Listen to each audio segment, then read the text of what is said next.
Hi. The middle class is taught debt is bad. The wealthy know debt is a tool. Today I will show you exactly how wealthy people use debt. Real strategies, real examples, applied simply. First, the key idea: good debt versus bad debt. Bad debt buys things that lose value. Good debt buys things that earn. Over half of consumers use credit cards for daily expenses. That is consumption debt. It enriches banks, not you. Strategy 1. Leverage. Controlling a large asset with a small amount of your own money, letting the full return work for you. Example: you buy a $100,000 property. You put down $20,000 and borrow $80,000. The property earns $200 monthly cash flow. That is a 12% cash-on-cash return. Without leverage, that same $20,000 buys far less property and far less return. This is why most millionaires own real estate. Banks cover most of the purchase, renters pay the mortgage, investors keep the growth. Strategy 2. OPM, other people's money. Instead of growing slowly with your own cash, borrowed money helps you grow faster. An investor does not buy one property with cash. They buy several with financing, scaling faster with the same starting money. The rule: the return on the asset must beat the cost of the debt. Borrow at 6%, earn 12%. The gap is profit. Strategy 3. Borrowing against assets instead of selling them.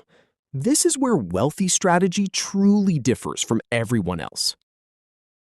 A famous tech billionaire regularly borrows against his company shares to fund other ventures.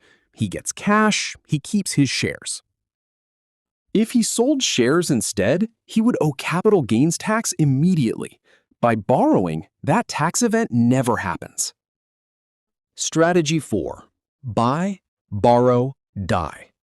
Buy growing assets. Borrow against them tax-free. Your heirs inherit them with taxes wiped clean.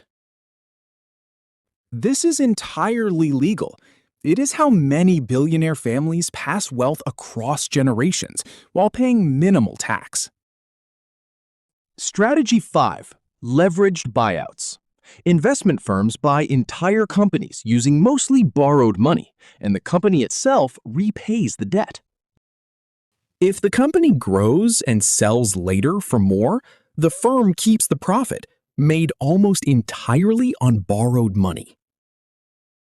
One famous 1988 deal bought a giant company for $25 billion, 89% borrowed.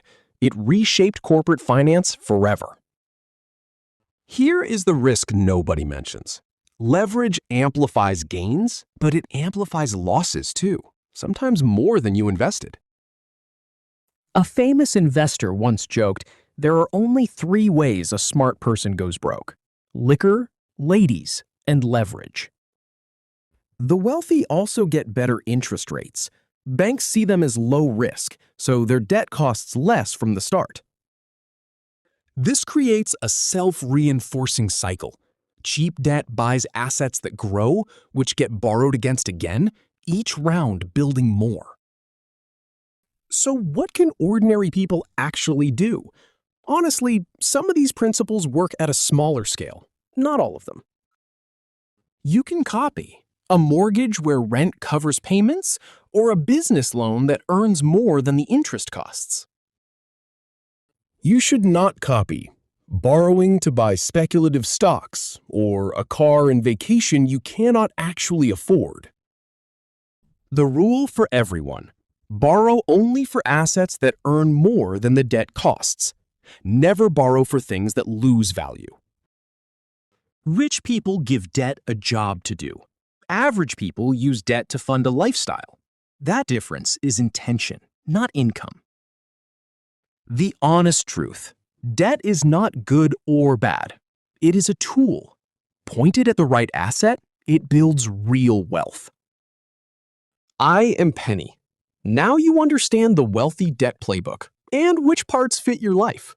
Subscribe for more every week.